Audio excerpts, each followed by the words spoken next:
It's all night!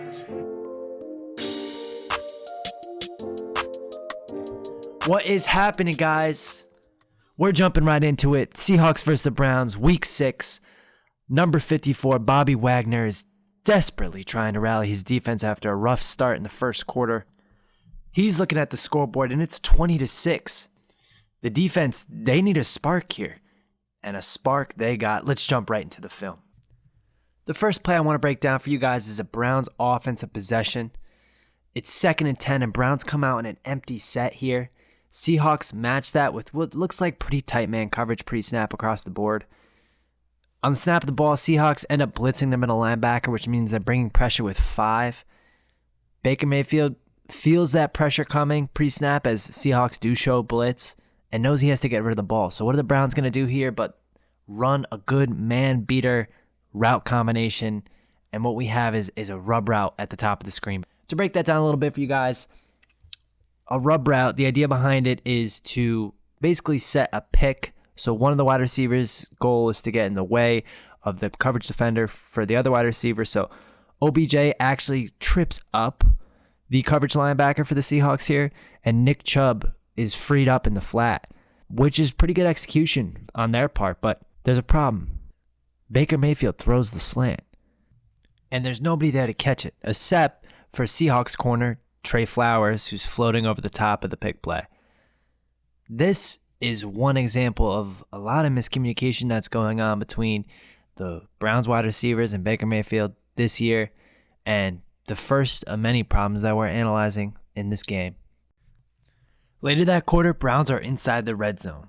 Baker Mayfield in this play ends up throwing his second pick of the game, but I wanted to look into why.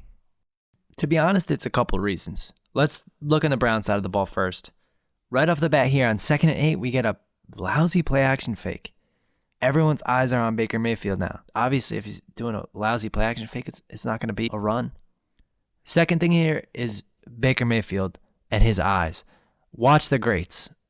Against zone, their eyes are all over the field. They're looking off safeties. They're trying to get corners to bite on double moves. Eyes are everything if you're a quarterback, especially if the defense is in zone.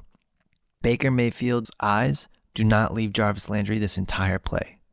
The third thing here is, and this is characteristics of Baker the entire year, he throws kind of out of rhythm. He kind of just tries to shoulder it and gun it in there. As a result, the ball is behind Jarvis Landry. Flip sides of the ball here, we look at Seattle. They do a great job. Just as Baker was staring down Jarvis, this secondary's eyes are on Baker Mayfield's eyes, and that allows not only Shaquille Griffin, but Tedrick Thompson playing center field to get a great jump on this ball and tip it up in the air. And anyone who's played football knows when the ball gets tipped up in the air, most of the time it's bad news for the offense. All of these things led to Baker Mayfield's second pick of the day. 2 minutes and 48 seconds left in the game. Browns are down by 4, but they still have a chance to pull ahead here with a score on this drive. Unfortunately, it does not pan out that way. Dontel Hilliard at the bottom of the screen has a short dig route, and the ball tips right off his hands, right into the lap of KJ Wright, who secures the interception to pretty much put this game away. This isn't the first time this has happened. Baker Mayfield, this is just yet another thing that has plagued him this year. Tipped interceptions. Let's go into this a little bit. So anytime a pass is tipped by a wide receiver and leads to an interception, that doesn't necessarily go down in the stat book the way a normal interception would.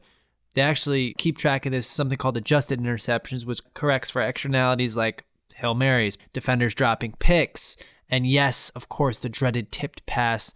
We already said early in this video that when a ball gets tipped up in the air, it's usually bad news for the offense. Let's wind it back to 2018 just to look at the league leaders in this category. Andrew Luck and Blake Bortles each had 3 tipped interceptions. Very unfortunate. Even more unfortunate, through the first 6 weeks, Baker Mayfield has 5 tipped interceptions by his receivers. Guys, go back and look at the film. I can't make this up.